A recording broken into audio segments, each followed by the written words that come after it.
Harka fuunee jira jirtu maatiin qubee Take Present kutaa duraa keessatti waa'ee addeessaa fi waa'ee orbitii ishee barbaachisummaa addeessaa yookaan ji'a kavarii guddaa kenninee haasofneerra.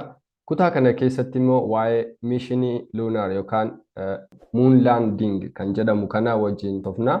Addatti immoo waa'ee mishinii naasaa Artemis mission kan jedhamu guyyaa Mandayii booru jechuun Oogast 29 irratti waggaa 50 booda geggeeffamuuf deemu ilaalchisee waa wajjin haasofna. Viidiyoo jalqabaa inni ilaalle taanaan seensaaf waan isinii ta'uu fi viidiyoo sana check gochuu dandeessu. Addeessarra qubachuu jechuun maal jechuudha? Yookaan addeessaa buruu jechuun maal jechuudha?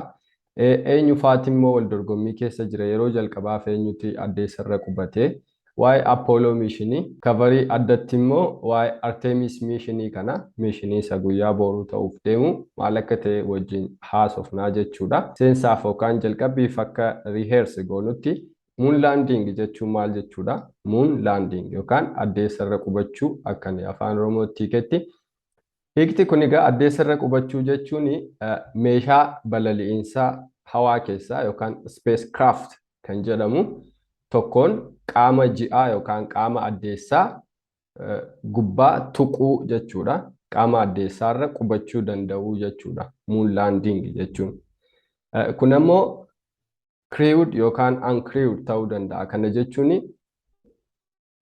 kan nama dabalatee yookaan dhala namaa fuudhee deemu yookaan immoo kan roobotii qobaa yookaan meeshaa qobaa addeessarra qubachiisuu ta'uu danda'a jechuudha.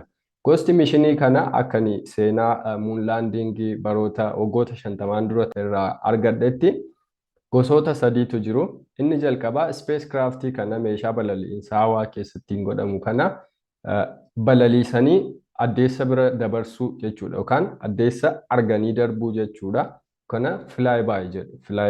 Flyby the moon surface. Inni kaan immoo orbitariidha. Gaafa saatalaayitii kana yookaan spacecraftii kana erganii akka inni qaama addeessaatti yookaan addeessatti orbit godhee yookaan deebi'u yookaan achumaan float godhee hafu gochuudha jechuudha. Orbitarii jechuun inni kaan immoo qaama addeessaa tuquudha yookaan maal jedhu impact gochuudha jechuudha. Qaama addeessaa tuquun kun egaa deemanii irra qubachuu jechuudha. Walumaa galatti crewed yookaan uncrewed ta'uu danda'a. Flaayiin kun hundisaayyuu jechuudha. Kan nama qabuu fi kan nama hin qabne jechuudha. Seenaan akka addeessa tuquu yookaan muun laandingii kun akka haasa'utti wal dorgommii USA fi USSR yookaan Soviet Unionii gidduutti baay'ee wal dorgommii guddaatu ture. Onkololeessa 11 bara 1958 illee guyyaa wal fakkaataarra gara addeessaatti yerootti space shuttle kana erganti ture jechuudha. Akka madda odeeffannoo kootti egaa even flyby gochuudhaaf yookaan addeessa bira arganii bira kutuudhaaf illee utuu successful hin ta'in gara mishinii torbaa kan fashalate yaalaa turanii jechuudha. Ida'amaan USA fi USSR'n kun jechuudha. Soviet Union hedduu cimoo waan turan fakkaatu yeroo sanatti yeroo jalqabaaf akkuma nu beeknu saatalaayitii namtolchee Sputnik 1 kan jedhamtu kana furguggeessuun lower earth orbit kan jedhamu orbitii dhiyoorra yeroo jalqabaaf kan qubachiise Soviet Unionidha jechuudha. Gamtaa Sovietidha. Yeroo sanatti waan baay'ee hojii ajaa'ibaati. Gara addeessaatti balali'uutti yeroon deebisu Jaanuwaarii yookaan amajji 2 bara 1959 Soviet Union mishinii Luna 1 Lunaan afaan Raashiyaan lunar jechuudha akka moon jechuudha. Luna 1 kan jedhamu qaama addeessa tuquuf ergite impact gochuudhaaf kan ergite isa isheen ergite tuquun hafee inni impactiidhaaf ergame kuni flyby godhee darbee jechuudha. Qaama addeessaa argee darbe utuu hin tuqini jechuudha. Kana yeroo sanatti akka milkaa'inaatti lakkaa'amee ture jechuudha. Inni kunis itti aansuudhaan egaa Seeptembar yookaan fulbaana 12 baruma sana keessa 1959 Soviet Unioniin kuni ammas yaalii addeessa tuquu yaaleeni yeroo jalqabaaf qaama addeessaa tuquu kan danda'e mission Luna 2 kan jedhamudha jechuudha. Yeroo sadaffaaf ammas utuu USA'n tokkollee hin milkaa'in Soviet Unioniin kuni mishinii Luna 3 jedhamu kaayyoo flyby ergite amma immoo jechuudha. Inni dura impact gochuu tuquu ergite isa duraa irratti flyby gootiin tuqin hafe isa lammataa lattiin tuqte isa sadaffaa immoo taargeetiin mishinii isaanii flyby gochuudha jechuudha. Flyby gaafa godhanii addeessa bira gaafa kutuudhaaf saatalaayitii erganii qaama addeessaa ka biraa kara dudduubaa nuti hin argine viidiyoo isa duraa irratti qaama addeessaa maal akka ta'e lunar feezii baay'ee dubbadheen ture achirratti ilaaluu dandeessu. Akka seenaatti mishinii luunaa 3 kuni yeroo jalqabaadhaaf seenaa dhala namaa keessatti suura addeessaa golee ka biraadhaan yookiin saayidii addeessaa nuti hin argineeni suura kaasee Soviet Unioniidhaaf erguu danda'eera jechuudha. Luunaa mishin luunaa 3 kan jedhamu kuni jechuudha. Egaa yaaliin kuni yaalii warra jalqabaa warra milkaa'edha malee kan fashalate hedduudha jechuudha. Itti fufiinsaanii USA fi Soviet Unioniin kun wal dorgommii cimaa keessa galan jechuudha. Ammas race to the moon jedhu dorgommii gara addeessaatti kan jedhu kana wal dorgommii baay'ee cimaa ture jechuudha yeroo sanatti. Bara 1961tti ammoo Yuri Gagarin kan jedhamu kitaaba elementarii irratti yaadattu ta'e Yuri Gagarin paayilatii fi kosmonaantii USSR yookaan Soviet Union yeroo jalqabaadhaa fi nama outer space keessa balali'ee deebi'ee jechuudha. Deebi'ee Raashiyaa Mooskootti kan qubachuu danda'edha jechuudha Yuri Gagarin kun. Gagarin maal godhe lafarraa fagina kiiloomeetira 301 kiiloomeetirii 301 jechuun baay'ee fagoodha lafarraa kiiloomeetira 301 jechuun outer space kan jedhamudha jechuudha. Sa'aa tokkoo fi daqiiqaa 29 gidduutti lafa keenya naanna'uudhaan deebee magaalaa Mooskoo qubachuu danda'eera jechuudha Yuri Gagarin kun. Baay'ee kun wanta nama ajaa'ibudha jechuudha. Kanaafis badhaasota garaagaraa guurratee ture yeroo sanatti. Kanumarraa ka'uun akka aariidha fakkaata. Pirezidaantiin USA yeroo sanaa kan ture John F. Kennedy kanarraa ka'uudhaan dhuma bara 1960mootaa inni kun kan ta'e 1961dha. 1960 dhuma 1960 irratti USA'n dhala namaa nama gara addeessaatti erguu akka qabdu naasaa jajjabeessuu akka qabanii murteesse jechuudha. Murteessee fiiwul gochaa ture John Ford Kennedy kun jechuudha.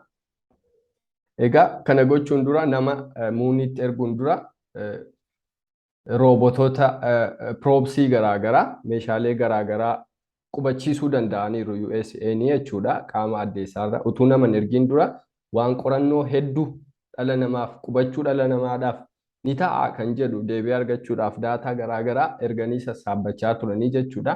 Achi booda mishinii Apollo jedhamu eegalanii jechuudha. Mishinii Apolloon kuni mishinii gara waggoota 58 waan akkasii dura dhala namaa gara qaama addeessaatti erguudhaaf kan isheen karoorfatte mishinii Apollo jedhamuudhaan jechuudha. Apolloon kun Apollo 8, Apollo 8 kaasee hanga Apollo 17ttidha jira. Baruma kana keessa bara 1968 Apollo 8 kan jedhamu astiroonaantii USA qabatee addeessarra fagina kiiloomeetira 100tiin argitanii bara 1968 addeessarraa qaama addeessaarraati kiiloomeetira gara 100 ol ka'anii guyyaa tokko guutuu addeessarra naanna'uudhaan daawwatanii gara lafaatti deebuu danda'aniiru jechuudha. Utuu impact hin godhin, utuu hin tuqinii jechuudha. Itti fufuudhaan egaa Apollo 10 kan jedhamu Apollo 10 erguun odeeffannoo dabalataa fudhachuu fi marsaa itti aanuuf of qopheessaa turanii jechuudha. Apollo 10 irratti immoo jechuudha. USA'n buum goote jechuudha. Sa'aatii ta'erraa kaatee mishinii isheen muunii irratti gootu baay'ee extraordinary ture jechuudha. USSR sana bira dabartee deemtee jechuudha. Bara 1969 waggaa itti waggaa booda jechuudha. Julaayii 16 irratti yeroo jalqabaadhaaf Apollo 11 Apollo mishinii 11 Apollo 11 irratti mishinii astiroonaantii USA 3 Neil Armstrong isin beektan dabalate qaama addeessaarra qubachiisuu dandeesse jechuudha. Historically USA ni jechuudha. Bara 1969 Apollo 11 dhaani astiroonaantota Ameerikaa Neil Armstrong dabalatee qaama addeessaarra qubachuu danda'anii irra tarkaanfatanii irra utaalanii turanii jechuudha. Hanga dhuma Apollo Missioniitti bara Apollo Mission 17 yookaan 17 gara waggoota afuriidhaa fi 1969 hanga 1972 gidduutti walumaa galatti astiroonaantota Ameerikaa gara nama 12 ta'antu qaama addeessaarra qubachuu fi irra balali'uu irra deddeebi'uu danda'eera jedha akka seenaan Apollo Missionii haasa'utti jechuudha. Kanuma wal qabsiisee fiilmii tokko osoo riikamandisiin godhee natti tola. Fiilmiin kun 1995 hojjetamedha. Fiilmii Apollo 13 jedhama fiilmichi. Apollo 11 sanarratti Neil Armstrong fa'aa ga'anii deebaniiru. Apollo 13 irratti immoo maal akka fiilmiin kun naareet godhutti astiroonaantonni Ameerikaa 3 ergamanii gara muuniitti yeroo qaama addeessaa irratti dhiyaatan fiilmii kanarratti almost gaafa dhiyaatanii rakkoon teeknikaa uumamuudhaan baay'ee ispeesii keessa rakkachaa turanii akka isaan itti deebi'anii meen injiinii kan space craftii sanaa fayyadamanii akkamitti isaan gara lafaatti deebanii laand godhanii kan haasa'udha. Fiilmii baay'ee garaa nama nyaatuuf nama bohaarsudha. Fiilmii kana osoo ilaaltanii isiniin jedha. Egaa hanga har'aatti walumaa galatti waa'ee mishinii gara addeessaa kanatti walumaa galatti biyyi yeroo jalqabaafis yeroo dhumaafis dhala namaa addeessarra qubachiistes deebisuu dandeesse USA yookaan United States of Americaadha jechuudha. Biyyoonni hedduun tokko lama sadii oli qaama addeessaa tuqanii deebi'uu danda'anii yookaan arganii suura kaasanii waraabbatanii qorannoo geggeessaa turaniiru jechuudha. Biyyoonni akka USSR kana Russia, China, Japan, India kan jedhaman kuni roobotii garaagaraa yookaan space probes kan jedhamanii gara qaama addeessaatti erganii addeessa kana impact gochuu danda'aniiru jechuudha. Kan dhala namaa erge garuu USA qobaadhaa jedhu. Itti amantaa jettanii nan gaafatina. Kun egaa waggaa 50 dura. Alright, bara 1972 jechuudha. Waggaa 50 exactly waggaa 50 har'aadha jechuudha. Mishiniin Apollo 17 irratti akkuma dhaabatetti itti hafee jechuudha. Maaliif jettanii gaafachuu dandeessu? Deebii isaa yookaan akka explanation yookaan analysis source garaagaraa irraa dubbisnee viidiyoo kabraa hojjechuu dandeenya. Qoosaa baay'ee waan of keessaa qabuu fi waa'ee muun laandiin kun Artemis mishinii kanatti yeroo isin fidu Artemis mishiniin kaayyoo Apollo itti fufsiisuudha. Kaayyoo Apollo itti fufsiisuu dabalatee immoo explorationii addeessaa gara fuulduraafis karaa saaqee fi wantoota barbaachisu gara fuulduraaf kaa'ee kan itti fufudha jechuudha. Kunis mishinii gara dhala namaa gara addeessaatti erguudha jechuudha. Maqaan mishinii Artemis kanaa gara Artemis 3tti karoorfamee jira. Artemis 1, Artemis 2, Artemis 3 and beyond jedhaman sadaffaa. Kunini Artemis mishiniidha jechuudha. Walumaa galatti mishinii sadan kanaanii wanti karoorfamee jiru nama tokko dhala nama tokkoo fi person of color nama white hin ta'ini gara addeessaatti carraa erguu akka isaan karoorsanidha jechuudha. Mishinii sadan kanaanii jechuudha. Hiika maqaa isaanii yoo ilaalle hiika maqaa yoo ilaalle jechoonni baay'een jechootni astiroonoomii keessatti maqaalee addeessaadhaa fi maqaa urjiilee maqaa gaalaksii garaagaraadhaaf kennamu Greek mythology irraa kan fudhatamanidha. Fakkeenyaaf jechi hiika maqaa Artemis jedhu Artemis jedhu kana Greek mythology dhaan maal jedha? The Virgin Goddess of Hand and the Moon jedha. Warri Roomaan Diana isaan jedhanidha jechuudha. Maqaa dhalaati. Diana akka the goddess of hand and the moon jedhu jechuudha. Obboleettii yookaan lakkuu Apolloodha. Obboleettii Apollo. Apolloon akka dhiiraattidha jechuudha. Apollo mishiniin obboleessa Artemisidha. Lakkuudha jechuudha akka Greek mythologytti. Apolloon immoo hiikti maqaasa Greek God of Light isaan jedhan. Greek God of Light, the son of Zeus jedhu jechuudha. Greek mythology kana viidiyoo kabiraatuun isin hojjedhe natti tola. Greek mythology kana kan inni focus godhee ilaaluu itti bashannanutti ka'ee ergan fiilmii tokko ilaalee The Clash of Titans fiilmii jedhu ergan ilaaleedhaan waan tokko waa'ee Greek mythology dudubbisee itti bohaarutti ka'ee isinis check godhaa. Wantoota nama bashannansiisu hedduu qabu. Itti aansuudhaan mee Artemis miishiniin kuni yookaan Artemis piroogiraamiin kuni maal of keessaa qaba yoo jenne ergamni inni jalqabaa yookaan miishiniin Artemis inni jalqabaa Artemis 1 isa jedhudha. Isa Monday irra yookaan August 29 irratti launch ta'uudhaaf deemudha. Kun egaa uncrewed missionidha jechuudha. Nama maleessadha jechuudha. Just explore gochuudhaaf deema qaama addeessaa. Garuu non impactidha. Non impactii orbit by yookaan kan nuti jennudha jechuudha. Orbitariidha malee qaama addeessaarra hin qubatu. Artemis miishiniin kun jechuudha inni jalqabaa kun. Miishinii kanarratti naasaan spacecraftii Orion spacecraft jedhamu fayyadama. Meeshaan kuni bakka astronaantonni fi meeshaaleen yeroo dhihootti barbaachisanii kaa'amanidha. The capsule front face of rocket irratti kan teessudha jechuudha. Capsuliin Orion spacecraft kuni jechuudha. Dizaayinii addaa waan qabdudha.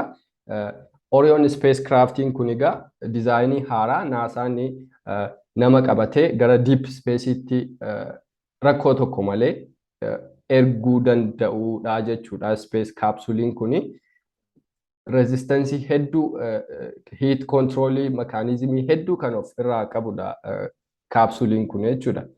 Spacecraftiin kun egaa ofiisaa of balali'ee deema osoo hin taane qaamni space capsule kana Orion spacecraftii kana baatu rocketidha jechuudha. Rocketiin kun maal godha?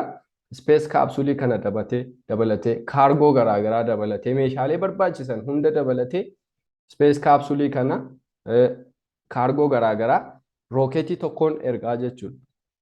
Rocketii tokkoon erguu jechuudha. Achirratti spacecraftiin kuni gravity lafarraa erga of ol baheeti rocketiin kun erga disconnect ta'eeti injinii mataasaa fayyadamee deemaa jechuudha. Orion spacecraftiin kuni erga gravity lafarraati ol baheeti jechuudha. Walumaa galatti egaa NASA SLS yookaan NASA Space Launch System kan jedhamu qaba. Qaamota hedduu of keessaa. Fiilmii baay'ee irratti yoo argitaniitu ta'e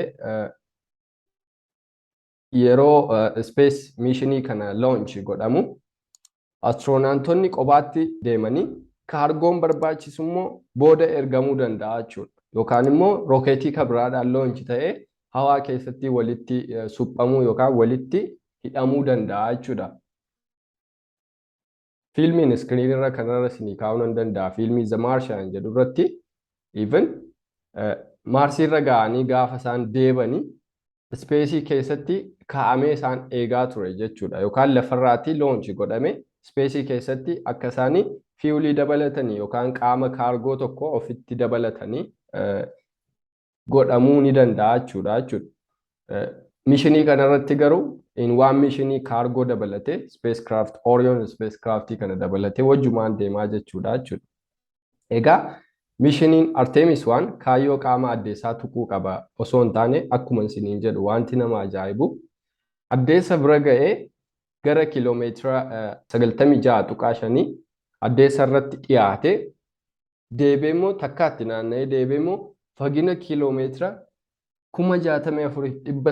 64,373 immoo irraati addeessa irraati fagaate bifa elliptical ta'een bifa ellipsiidhaan shuttle godhee naanna'ee gara lafaatti dhufaa jechuudha. Animeeshinii isaa viidiyoo kanarraa ilaalladha. Egaa gara fuula duraatti mishiniin itti aanu Artemis 2dha. Mishiniin itti aanu Artemis 2 kuni inni kun egaa astronautota fuudhee gara orbiitii addeessaa geessaa jechuudha. Kunis dhaggeeffadhaati. Inni kun crew mishiniidha. Nama fuudhee deemaa jechuudha Artemis 2 kuni.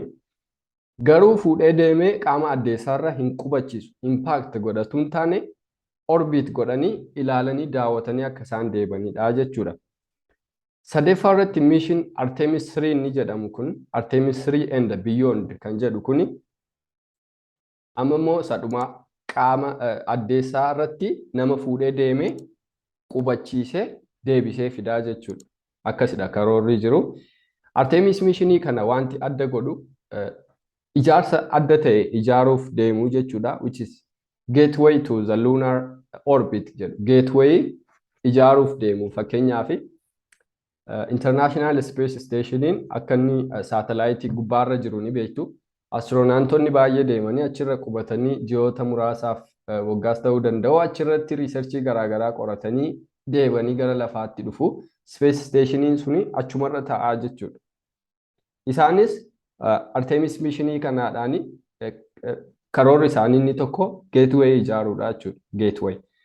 Kanaaf saatalaayitii guddaa tokko fuudhanii gara luunaaritti gara addeessaatti erga geessanii booda gubbaarratti speesii keessarratti kaa'amaa jechuudha wanti meeshaan kun.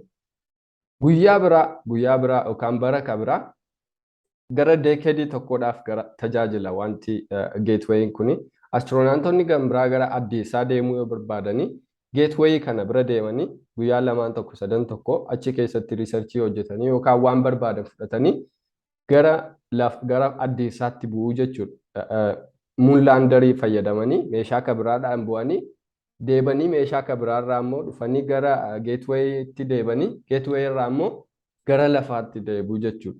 Gateway'n kun egaa akka isaan jedhanitti gara fuulduraatti muunlaandingii qofaadhaaf fayyadatu hin taane gara Maarsiittis deemuudhaaf akka gateway poortiitti gargaaraa jedhu. Kun egaa mishiniin kunis akkuma beekamu Floridaatti kan argamu Kennedy Space Center irraa waan launch ta'uudhaaf ammallee yaaliin testingii godhamaa jira. Almost xumurameera. YouTube irra live garaagaraa irra seenanii hojjechaa jiru. Kaayyoon ergama Artemis kanaas akka isaan jedhanitti qorannoo fi argannoo saayinsii babal'isuu, indastiriiwwan jajjabeessanii humna nama baratee fi hojii garaagaraa uumuudhaaf akkasumas Artemis generation isaan jedhanii generation yookaan dhaloota haaraa kana waa'ee hawaa irratti dadammaqsuu akka ta'e dubbataniiru jechuudha. Viidiyoon koo kana fakkaata. Gaaffii yoo qabaattan naa barreessaa. Baay'ee gabaabsee qopheessuu yaale wanti kun waan baay'ee kompleksitiin isaa waan baay'ee ta'ee fi osoo gaaffii na gaafattan immoo isinii barreessuu nan danda'a. Galatooma.